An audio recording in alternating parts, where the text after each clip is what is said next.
ሁሉንም ነገር ያደረኩት ለቀልድ ብዬ ነው። የምን ቀልድ ነው? ቤቴን እያሸትክ ነው የምትቀልደው?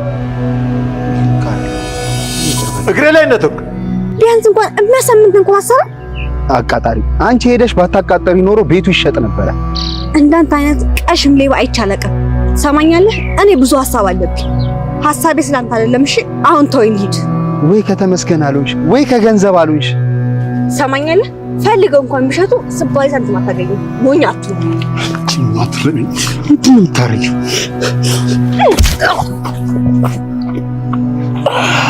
አስፈራራሽ? ምን አባቱ ያስፈራራኛል? ዘሩ እንዳይቀጥል ነው ያደረኩለት። ቆይ ደግሞ ይሄ ምን ማለት ነው? እኔ አልፈራውም። ፈሪ ነው እንዳንተ አልፈራም። የማን ልጅ እንደሆንኩ በደንብ አልገባሽም መሰለኝ። ቆይ ለምን አንቀልባ ገዝተው ያዙ? ገና እኮ ከምታዘላላለፍከ ከንቱ። ዝም በይ። በደህና ጥፊ ነው የማጠናግርሽ። እጅ አስሮ መፎከር ያውም ሴት ልጅ ላይ። አሁን ተመመጥቶልሃል። ለራስህ ብትፈራ ይሻላል። እሺ እንዴት ነው የምትመጪበት? በእናትሽ ሰው እኮ ነው። እሱ አይደል እንዴ የሚያናደው? አንተም እሱም እኩል ሰው ተብላችሁ መቆጠራችሁ። አመጣለሁ ብሎ ሄዶ እኔ ማታለሉ ነው። ብትሄድም ቤት አያስቀምጧት። ግን ደግሞ ቤተሰቦቹ ከዚህ የት ነው? ትሁትን አልሰጠኝም ብለህ የሰው ልገድል ነው? የትሁት አባት አልገባሁትም ማለት ነው። እየቀለድኩ መስሎት ነው? አይደለም። ስማኝ፣ ነገሮቹ ትክክል ብለህ ስማኝ። ከዚህ በላይ እንዴት ልስከን? እኔ ጠልፍክ ተብዬ ይሄው ከሀገር ወጣሁ። እሱን ደግሞ ይሄው ጎሽ እያላችሁት ነው። ምርጫ ምንም መምረጥ አልፈልግም። የፈለኩ ቤት አስገባኝ። የሆነ ቤት አለ ግን በጣም ይከብድሻል። ሰራተኛ ምንም አይቀመጥላችሁ። ይሁን አሁን ካለሁበት አይደስ ልጄ እንደው ውስጥ ገባሽብኝ ብለው ያንተ ጉዳይ አልክ። ደግሞ ልጄን ወስደሃትስ ቢሆን? እኔ ይቅርታውን ምንም ነገር አልፈልግም። ቢያንስ እንኳን ላፋልግሽ። የት ነው የምትፈልጋት? ያው ሀገሩን አታውቂውም ብዬ እኮ ነው። ዞር በል ከፍ ያልኩት።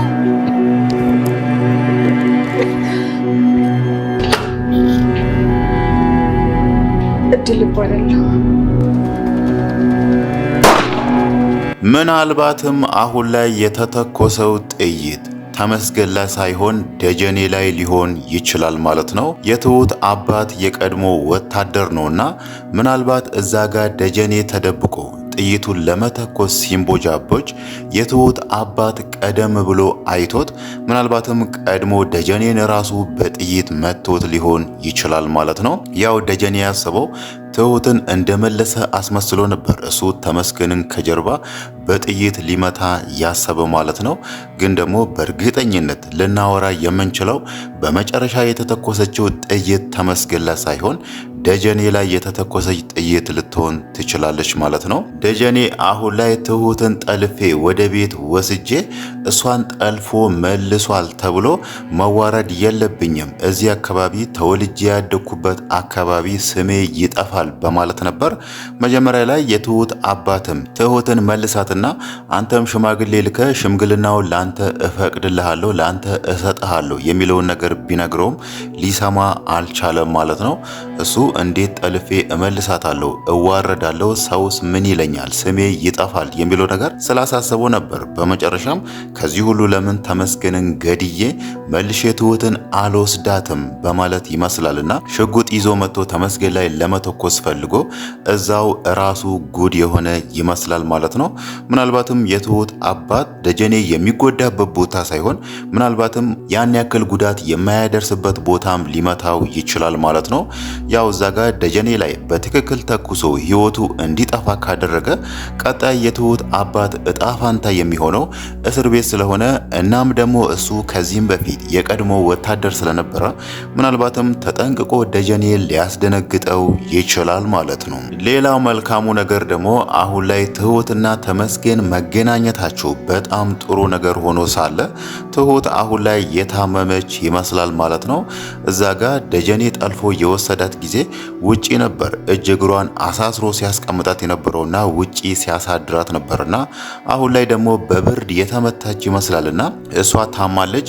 ምናልባትም ቀጣይ ላይ ያደርጋሉ ብለን የምናስበው እሷን ወደ ሕክምና ለመውሰድ ወደ ከተማ መመለስ ነው ማለት ነው።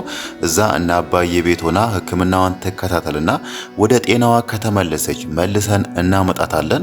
ከዛም በኋላ ሽማግሌ እልካለሁ የሽምግልናውን ጊዜ እናርዝም የሚለውን ነገር ማንሳታቸው አይቀርም ማለት ነው። ተመስገን አሁን እዛ ጋር ትሁትን ወደ ከተማ ወስጄ አሳክማታለሁ ብሎ ወደ ከተማ ሲመለስ አባዬ ደግሞ ወደ ገጠር እየመጣ ነውና ምናልባትም ሊተላለፉ ይችላሉ ማለት ነው። ያ ማለት አባዬ ወደ ትሁት አባት ቤት ይሄዳል፣ ተመስገንና ትሁት ደግሞ ወደ ከተማ ወደ አባዬ ቤት ይሄዳሉ ማለት ነው። ምናልባትም በዚህ መሃል ተደዋውሎ አባዬ ደውሎ እየመጣው ነው ብሎ ከነገራችሁና የሆነ ቦታ ቆሞ ከጠበቃቸው እንደዛ ከተገናኙ ነው እንጂ ካልተደዋወሉ በእርግጠኝነት ይተላለፋሉ ማለት ነው። አባዬ አሁን ላይ እዛ ጋ ያለውን የናቲን ነገር እልባት አግኝቼለታለሁ። ናቲን ከዚህም በኋላ ከቤት አባርሬዋለሁ። የሚያሳስበኝ ነገር የለም። ትሁት ከዚህም በፊት እኔን ከቲና ለማስጣል ብዙ ዋጋ ከፍላ ነበርና እሷ አሁን ላይ ችግር ላይ ሆና እኔም ልደርስላት ይገባል በማለት ነበር እሱ አሁን ላይ ወደ ገጠር እየሄደ ያለው ማለት ነው። ግን ደግሞ ትሁት አሁን ላይ ወደ ከተማ ልትመለስበት የምትችለው አጋጣሚ እዛ ጋር በብርድ ተመታ መታመሟ ነው ማለት ነው። ምናልባትም አሁን ላይ ወደ ከተማ ተመልሳ ከዛም በኋላ ከተረጋጋች ወይ ደግሞ ጤናዋ ከተመለሰ ወደ ገጠር ትመለሳለች። ያኔ ተመስገን ሽማግሌ ብቻውን ይልካል ማለት ነው።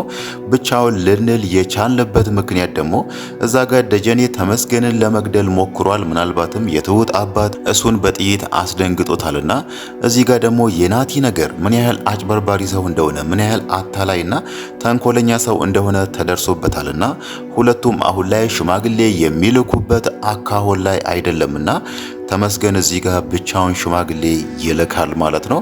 ያ ማለት ያለምንም ተቀናቃኝ ያለምንም ሌላ ሰው ተወዳዳሪ ማለት ነው። በእርግጥ እዚህ ጋር አሁን ላይ ናቲም ሽማግሌ ቢልክ እዛ ጋር ደጀኔም ሽማግሌ ቢልክ ራሱ እዚህ ጋር የትሁት አባት አሁን ላይ ሊፈቅድ የሚችለው ለተመስገን ብቻ ነው ማለት ነው። ለምን ከተባለ ደጀኔ ትሁትን በመለሰበት ሰዓት ትሁትና ተመስገን እንደዛ በፍቅር ሲተቃቀፉ ሁለቱም በስስት አይን ሲተያዩ የትሁት አባት ይሄንን አስተውሎ ነበርና ትሁት የኔ ልጅ ይሄ ትዳር የሚያስደስታት ከሆነ ወይ ደግሞ ተመስገንን ማግባት ይሄን ያክል የምትፈልግ ከሆነ ለሱ ነው የምሰጣት የሚለውን ነገር ማሰቡ ስለማይቀር ምናልባትም ሶስቱ ሽማግሌ ቢልኩ ራሱ የትሁት አባት ሊፈቅድ የሚችለው ለተመስገን ብቻ ነው ማለት ነው። ሌላው ነገር ደግሞ ልናነሳ የምንችለው ስለ ናቲ ነው። ናቲ አሁን ላይ እዛ ጋር የትሁት ቤተሰቦች ጋር ሽማግሌ ልካለው እንዲያደርጋለሁ የሚለውን ነገር ሙሉ ለሙሉ እርግፍ አድርጎ የተወ ይመስላል ማለት ነው። አሁን ላይ ስለ ትሁትም አያወራም። የትሁትም ነገር ያን ያክል የሚያገባው አይመስልም። እሱ ሙሉ ትኩረቱን አድርጎ የነበረው የና አባዬ ቤት ላይ ነበር ማለት ነው። ቤቱ እንዲሸጥና ቤቱ የተሸጠበትን ገንዘብ ለመውሰድ ነበር። እንዴት አድርጎ ገንዘቡን እንደሚወስድ ባይታወቅም እሱ የፈለገው ገንዘቡን ከነሱ ለመቀማት ነበር ማለት ነው። በዛ ሴራ ውስጥ ደግሞ ፊቱ ላይ የሚያስፈራ ማስክ አድርጎ የአባዬን ሚስት በተደጋጋሚ በማስደንገጥ ውስጥ በመጨረሻም ተባሮ አሁን ላይ ከዛ ቤት ተባሯልና እዛ ቤት የሚመጣበት ምንም አይነት ምክንያት አይኖረውም ማለት ነው። ያ ማለት በፊት ላይ ትሁትም ብሎ ነበር የሚመጣው። ከዛም በኋላ ከአባዬ ሚስት ጋር በጣም ሰላማዊ ወይ ደግሞ በጣም ፒስ የምንል አይነት ሰው ሆኖ ነበር ከሷ ጋር ፍቅር ሆኖ እዛ ቤት ሲመላለስ የነበረው።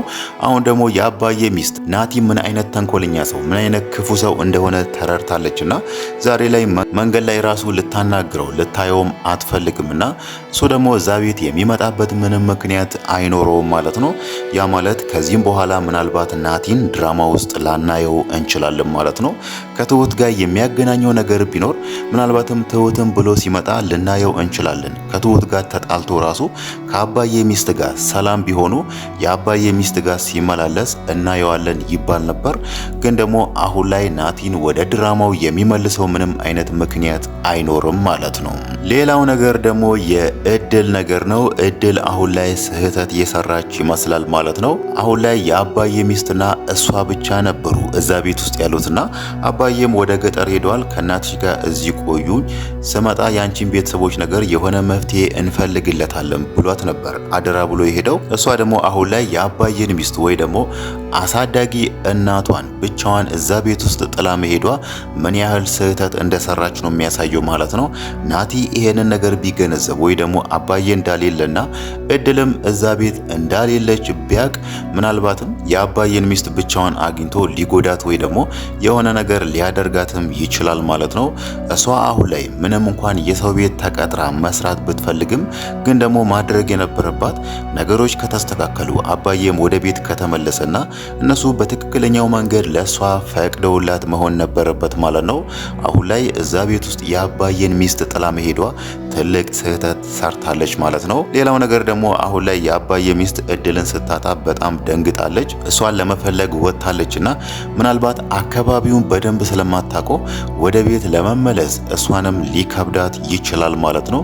እዛ አካባቢ ያን ያክል ዞራ አይደለም ወይ ደግሞ አካባቢውን በደንብ ተዘዋዙራ ስለማታውቅ ምናልባትም አሁን ላይ እድልን ስታጣ እሷን ለመፈለግ ሳይታወቃት ከቤቱ ርቃ ልትሄድ የምትችልበት ሁኔታዎችም ይፈጠራሉ ማለት ነው። ሌላው ነገር ደግሞ እድል አሁን ላይ ምንም እንኳን የሰው ቤት በሰራተኝነት ብትቀጠርም ግን ደግሞ አሁን የገባችበት ቤት በጣም አደገኛ እንደሆነ ደላላው ነግሯት ነበር።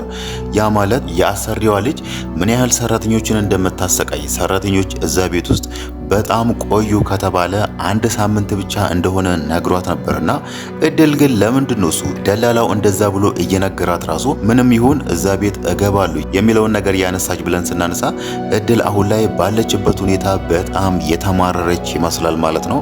እዛ ጋር እና አባዬ ቤት መቆየት ምን ያህል እንደሰለቻት ምን ያህል እንደተማረረች ነው የሚያሳየው ማለት ነው። ምንም እንኳን ቤተሰቦቿን መፈለግ ብትፈልግም ግን ደግሞ የሰው ቤት በሰራተኝነት መቀጠር የሚለው ነገር አሁን ላይ መፍትሄ አልነበረም ማለት ነው። ግን ደግሞ እዚህ ጋር እንደ ጥርጣሬ የምናነሳው እድል በር ላይ ደርሳ እድል እባላለሁ የሚለውን ነገር ስታነሳ በሩን የከፈተችላት ሴትዮ ከእድል ጋር ትመሳሰላለችና ምናልባት እድል አሁን ላይ የገባችው የራሷ የወላጆቿ ቤት ይሆን የሚለው ነገር እዚህ ጋር እንደ ጥርጣሬ ልናስቀምጠው የምንችለው ነገር ነው ማለት ነው።